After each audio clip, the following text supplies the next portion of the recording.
I came from Italy after high school. I did all the education there outside of Milan. And then I came to the United States. I'm a third generation healthcare provider. My grandfather was a physician. My father was a physician and dentist. I'm a dentist. So I've always grown up into the environment of taking care of people. My mother is a pharmacist. So I've always been fascinated by looking at the interaction between my dad when I was going to his office and his patients, the respect, the trust that I would have in him. So that kind of drew me into the field. And after I did a 1-year residency at BU, I was a general dentist for 3 years.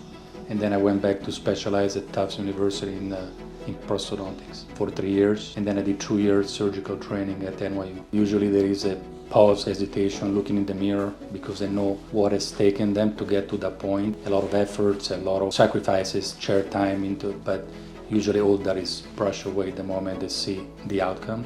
And that's very rewarding for us as a healthcare provider because we have changed a person's life, and they appreciate that.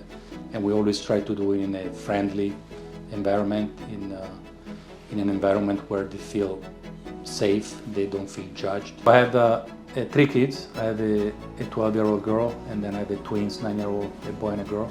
Every winter we go up skiing, up in New Hampshire. So we enjoy skiing, travel to Italy, where I'm originally from. So we enjoy spending time together, family time. I'm Dr. Mario Gatti. I'm a prosthodontist at Lexington Smile Studio.